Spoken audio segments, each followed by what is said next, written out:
Sir, big boss ಮನೆಗೆ ನೀವು ತೆಗೆದುಕೊಂಡು ಬಂದ ಗೋಲ್ಡ್ ಅದಕ್ಕಿಂತ ಜಾಸ್ತಿ ಏನಾದರೂ ನಿಮ್ಮ ಮನೇಲಿ ಜೊತೆಗೆ ನಿಮ್ಮದು ಏನಾದರೂ ಇದೆಯಾ? ಅದಕ್ಕಿಂತ ಜಾಸ್ತಿ ಇನ್ನೂ ಇದೆಯಾ ಅಂತ?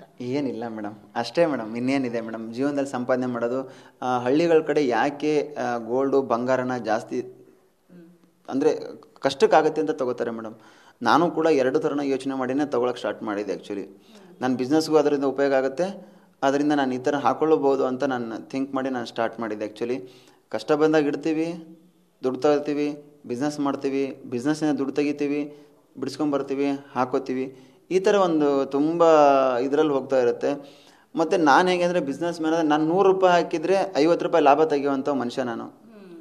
ನಾನು ಬಿಸ್ನೆಸ್ ಮಾಡೋಕ್ಕೆ ನಿಂತಿರೋದು. 100 ರೂಪಾಯಿ ದುಡ್ಡು ಹಾಕಿದರೆ 50 ರೂಪಾಯಿ ಅಲ್ಲ ಮೇಡಮ್, ಆ್ಯಕ್ಚುಲಿ 100 ರೂಪಾಯಿಗೆ 150 ರೂಪಾಯಿ ಲಾಭ ಬರಬೇಕು.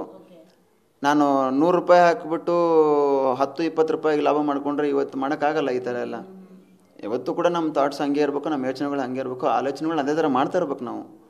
ಆ ಥರ ಆಲೋಚನೆಗಳನ್ನ ಮಾಡಿಕೊಂಡು ನಾನು ಇದ್ರ ಮೇಲೆ ವ್ಯಾಮೋಹ ಜಾಸ್ತಿ ಸ್ಟಾರ್ಟ್ ಆಗಿದ್ದು ನನಗೆ. ಯಾವತ್ತು ಕಷ್ಟ ಕಾಲ ಅಂತಂದರೆ ನಿಂತ್ಕೊಳ್ಳೋದೆ ಅದು, ಅದಕ್ಕೂ ಜಾಸ್ತಿ ಒತ್ತು ಕೊಡೋಣ ಅಂತ ನಿರ್ಧಾರ ಮಾಡಿದೆ. ಮತ್ತು ಸುಮಾರು ಸಲ ನಾನು ಕೈ ಹಿಡಿದಿದ್ದುಂಟು. ಮತ್ತು ಅಷ್ಟು ಎಲ್ರಿಗೂ ಅದಷ್ಟು ಈಚೆಗೆ ಒಲಿಯಲ್ಲ. ಎಷ್ಟು ಸಾವಿರ ಕೋಟಿಗೆ ಬೆಲೆ ಬಾಳ್ತಾರೆ ಸರ್ ಗೋಲ್ಡ್ ಸುರೇಶ್? ಆ ಥರ ಏನಿಲ್ಲ ಮೇಡಮ್, ಭಗವಂತ ಕೊಟ್ಟಿದ್ದಾನೆ.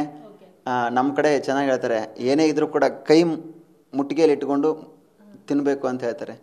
ಆ ಥರ ಕೊಟ್ಟಷ್ಟು ಚೆನ್ನಾಗಿ ಕೊಟ್ಟಿದ್ದಾನೆ, ಅದನ್ನು ಹಾಗೆ ಉಳಿಸ್ಕೊಂಡು ಹೋಗ್ತೀನಿ. ಸರ್, ಸುದೀಪ್ ಸರ್ ಒಂದು ಕಡದ ಬಗ್ಗೆ ಮಾತಾಡಿದ್ರು. ನೀವು ಹೇಳ್ತಾ ಇದ್ರಿ, ನಾನು ಆ ಕಡ ಇನ್ಮೇಲೆ ಹಾಕಲ್ಲ, ಅದ್ರದ್ದು ದುಡ್ಡನ್ನ ಬೇರೆಯವ್ರಿಗೆ, ಬಡವ್ರಿಗೆ ಯಾರಿಗಾದ್ರೂ ಕೊಡ್ತೀನಿ ಅಂತ ಹೇಳ್ಬಿಟ್ಟು. ಸೊ ಅದನ್ನು ಮಾಡ್ತಾರಾ ಅಂತ?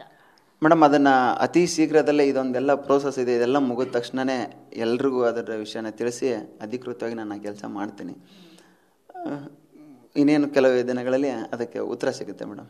ಸರ್, ಬಿಗ್ ಬಾಸ್ ನಿಮಗೆ ಒಂದು ಸರ್ಕಲ್ ಅಂತ ಹೇಳ್ಬೋದಲ್ವ? ಬಿಕಾಸ್ ಕ್ಯಾಪ್ಟನ್ನು ಆದ್ರಿ, ಚಪ್ಪಾಳೆ ಸಿಕ್ತು, ಉತ್ತಮನೂ ಸಿಕ್ಕಿದೆ, 2 ಸರಿ ಉತ್ತಮ ಸಿಕ್ಕಿದೆ. ಒಂದು ಸರ್ಕಲ್ಲು ಅಂದರೆ ಯಾವುದೂ ಬಿಟ್ಟಿಲ್ಲ, ಎಲ್ಲವನ್ನ ಮುಗಿಸ್ಬಿಟ್ಟೇ ಬಂದಿದ್ದೀರಾ.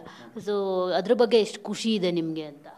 ಮೇಡಮ್, ನನ್ನ ಜೀವನದಲ್ಲಿ ಬಿಗ್ ಬಾಸ್ ಜರ್ನಿ, ನಾನು ಫಸ್ಟಿಗೆ ಒಳಗಡೆ ಹೋದಾಗ ಫಸ್ಟ್ ವಾರನೇ ನಾನು ಕ್ಯಾಪ್ಟನ್ ಆಗಬೇಕು ಅಂತ ಅಂದ್ಕೊಂಡವನು. ಬಟ್ ಅದು ಕ್ಯಾಪ್ಟನ್ ಆಗಿದ್ದೇ ನಾನು ಹೊರಗಡೆ ಬರ್ತೀನಿ ಅಂತ ನಾನು ಅಂದ್ಕೊಂಡಿರಲಿಲ್ಲ. ಬಟ್ ಎಲ್ಲವೂ ವಿಧಿ ಲಿಖಿತ. ವಿಧಿ ಬರೆದಾಗೆ ನಾವು ಹೋಗಬೇಕು, ಬಿಟ್ಟರೆ ನಾವು ಬರ್ಕೊಂಡು ದೇವರಿಗೆ ಬರೋಕ್ಕಾಗಲ್ಲ. ಅದು ತುಂಬ ಪ್ರೌಡ್ ಫೀಲ್ ಇದೆ, ತುಂಬ ಖುಷಿ ಇದೆ.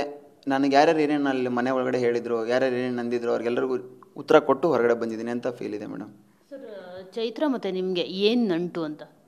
ಮೇಡಮ್, ಏನು ನಂಟೂ ಇಲ್ಲ ಮೇಡಮ್, ಯಾವ ನಂಟು ಇಲ್ಲ.